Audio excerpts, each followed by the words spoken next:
Look at that rabble down there, Bayman. Just waiting to meet the Lord. I pity any man whose last face they see is yours, Felson. Has fallen! Bayman is I like to think of him as a radical thinker for these times, a real iconoclast and an adventurous, almost, I guess you could say, intellectual warrior priest. I am Bayman of Blybrook. Your name has become legend.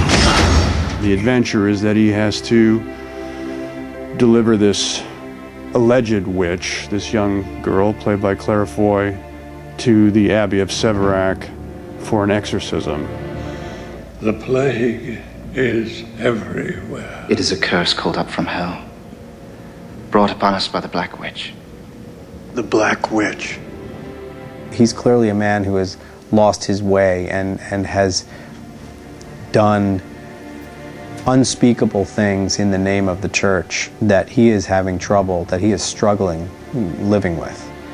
Just got sick of the killing. He got sick of it. And there was a profound moment that occurs where a young Turkish girl is slain by his sword. And it is this awakening, this epiphany.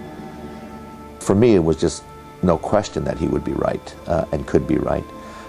What I loved about his response to the script was, for all the work that Nick has done, he's played almost every kind of character. He never has played somebody from this period. It's an anti-hero role, but it's pretty heroic, and it's about redemption, and those are issues that intrigue Nick. Nick really embraced that concept, loved the idea that was scary and had action, and yet at the same time had a great sort of story. I like the mysteries of the unknown, the unexplained, the paranormal, the possibilities of these things. And that's what I wanted to participate in. I like the relationship between Claire's character and Bayman.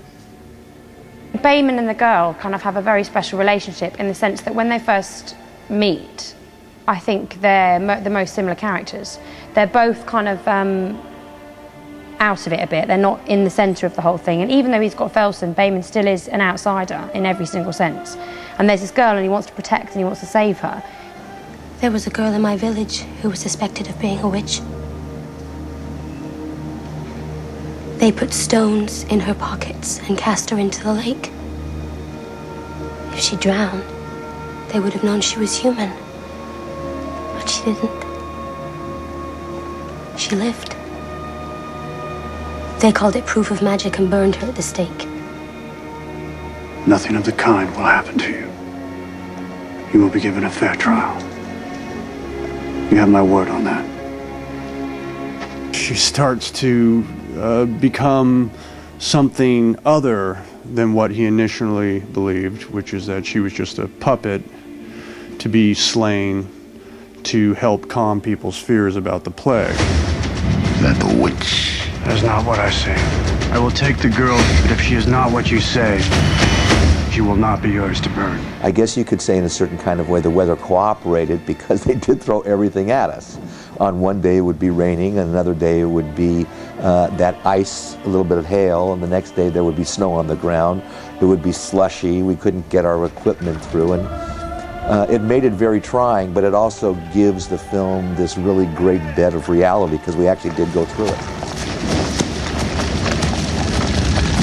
There's no telling the level of adventure that these two have kind of lived out in the decade and a half or so that they've been, these nights in these crusades. Oh, well, then come with me. I will show you my home. And we will sit in the hall where my forefathers sat and drink ale, tell tales few men have lived to tell. If you are still, we'll believe. He's got a close confidant, a comrade, a best friend, a guy he's gone through the wars with, and their chemistry is really terrific on screen. I think that the reason why they survived and they are two guys who happen to be like one unit is because it's an unspoken rule, like, if you're going down, I'm going down with you. The two of them have bonded in a way that perhaps only people under fire who are fighting for each other's lives understand. This is what warriors do. You know, they take the piss out of one another. You know, underneath it all, there's this knowledge that they may have one day to live. They may have a half day to live. You know, this could be the end for them. They live a warrior's life. They live a dangerous life. So the only thing they have to protect them from this underpinning knowledge is this humor. Whomever slays the most men drinks for free. I'll take the 300 on the left, you take the 300 on the right. But if we divide them evenly, who will buy tonight's drinks? Oh, you're buying, my friend. There is a bit of travelogue to the movie. It's quite beautiful. We were in these forests in Austria and also Hungary, and that just, I think it inspired all of us. And I knew that I really had to apply myself to the sword as well as the horseback riding, or it wouldn't be authentic. The thing that was most concentrated was getting that fight right. We spent just inordinate amounts of time every day rehearsing that scene. Dom set up 2 cameras over here. We ran through it. Then he moved the cameras over here. We ran through, and in an hour and a half, we got this fight, which I think cuts together pretty well.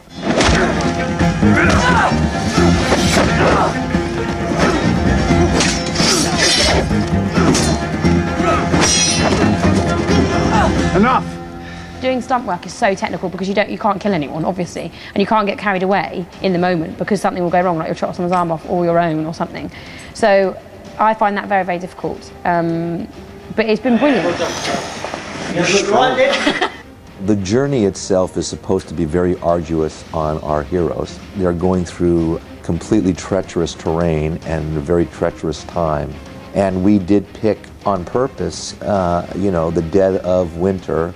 We wanted that on film, and we didn't want to have to magically create it through the magic of cinema. We really wanted it to be real. We were on the peak of this mountain. Down below us were low-lying clouds, which were sort of hovering over a lake and these cascading ridges. And everybody who watched the shot said that, audiences were going to think it was a painting because it was actually too beautiful to be real. If we turned into characters that you liked and admired, and then maybe we would earn the right to spring the stuff that you end up seeing at the end of the movie, which is this truly supernatural, what I think is an answer to these karmic elements that are completely out of balance. This girl, she is so intelligent that she's able to pit all the men against each other, and she can read people so well that she can find out exactly what they're thinking and then use it against them. You're not afraid of me, are you? It's not a horror movie per se. I mean, there's a road movie aspect, there's a buddy movie aspect to it, there are emotional themes that are recurring in the film. So I hope to get a little bit of everything. Don't be deceived. She sees the weakness that lies in our hearts. And what she sees there, she will use against us. Let's finish this! Do you believe I'm a witch, Perlman?